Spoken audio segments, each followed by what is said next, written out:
ದೇವೇಗೌಡರು ಮುಖ್ಯಮಂತ್ರಿ ಆಗಿದ್ರು. ನಾನು ರೆವಿನ್ಯೂ ಡಿಪಾರ್ಟ್ಮೆಂಟ್ ಕೇಳಿದೆ, ಇದು ಎಲ್ಲಿ ಮಂತ್ರಿಮಂಡಲ ಆದ ಗೊತ್ತಾ? ನಿಮ್ಗೆ ಗೊತ್ತಿಲ್ಲದೇನೆ ಮಾತಾಡಬಾರದು ಅನ್ನೋ ಕಾರಣಕ್ಕೋಸ್ಕರ ಹೇಳ್ತಾ ಇದ್ದೇನೆ. ಚಾಲಪ್ಪನವರ ಮೆಡಿಕಲ್ ಕಾಲೇಜ್ ಆಫೀಸ್ ಇದೆಯಲ್ಲ, ಗೆಸ್ಟ್ ಹೌಸ್ ಇದೆಯಲ್ಲ ಕೋಲಾರ, ಅಲ್ಲಿ ಮಂತ್ರಿಮಂಡಲ ಆದದ್ದು. ನಾನು, ಸಿಂಧಿಯಾ ಅವರು, ಎಂ ಪಿ ಪ್ರಕಾಶ್ ಇಲ್ಲ, ನಾನು, ಸಿಂಧಿಯಾ, ಜಾಲಪ್ಪ, ದೇವೇಗೌಡರು 4 ಜನ ಮಂತ್ರಿಮಂಡಲ ಮಾಡೋದು. ಆಗ ನಾನು ರೆವಿನ್ಯೂ ಕೊಡ್ರಿ ಅಂತ ಕೇಳಿದೆ. ನಾನು ಜಾಲಪ್ಪ ನನಗೆ ರೆವಿನ್ಯೂ ಬೇಕು ಅಂತ ಹೇಳಿದ್ರು. ಆಗ ಜಾಲಪ್ಪನಿಗೆ ರೆವಿನ್ಯೂ ಹೋಗಿ ನನಗೆ ಯಾವ್ದು ಕೊಡ್ತೀರಿ ಅಂತ ಅಂದಾಗ ದೇವೇಗೌಡರು ನೀವು ಫೈನಾನ್ಸ್ ತಗೋ ಅಂತ ಹೇಳಿದ್ರು. ನಾನು ಫೈನಾನ್ಸ್ ಬೇಡಪ್ಪ ಅಂತ ದೇವೇಗೌಡರಿಗೆ.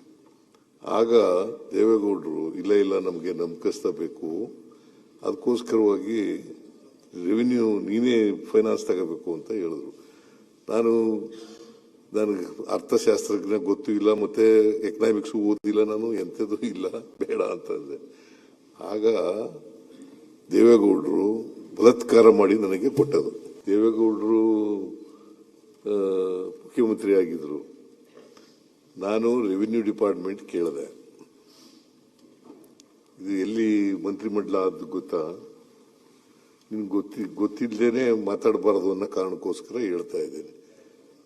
ಚಾಲಪ್ಪನವರ ಮೆಡಿಕಲ್ ಕಾಲೇಜ್ ಆಫೀಸ್ ಇದೆಯಲ್ಲ, ಗೆಸ್ಟ್ ಹೌಸ್ ಇದೆಯಲ್ಲ ಕೋಲಾರ, ಅಲ್ಲಿ ಮಂತ್ರಿಮಂಡಲ ಆದದ್ದು. ನಾನು, ಸಿಂಧಿಯಾ ಅವರು, ಎಂ ಪಿ ಪ್ರಕಾಶ್ ಇಲ್ಲ, ನಾನು, ಸಿಂಧಿಯಾ, ಜಾಲಪ್ಪ, ದೇವೇಗೌಡರು 4 ಜನ ಮಂತ್ರಿಮಂಡಲ ಮಾಡೋದು.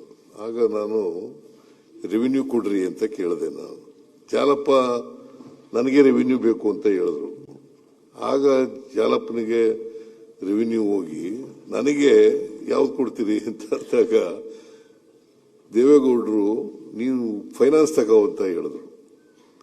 ನಾನು ಫೈನಾನ್ಸ್ ಬೇಡಪ್ಪ ಅಂತ ದೇವೇಗೌಡರಿಗೆ. ಆಗ ದೇವೇಗೌಡರು ಇಲ್ಲ ನಮಗೆ ನಂಬಿಕಸ್ಬೇಕು, ಅದಕ್ಕೋಸ್ಕರವಾಗಿ ರೆವಿನ್ಯೂ ನೀನೇ ಫೈನಾನ್ಸ್ ತಗೋಬೇಕು ಅಂತ ಹೇಳಿದ್ರು. ನನಗೆ ಅರ್ಥಶಾಸ್ತ್ರಜ್ಞ ಗೊತ್ತೂ ಇಲ್ಲ, ಮತ್ತೆ ಎಕನಾಮಿಕ್ಸ್ ಓದಿಲ್ಲ, ನಾನು ಎಂಥದ್ದು ಇಲ್ಲ, ಬೇಡ ಅಂತಂದೆ.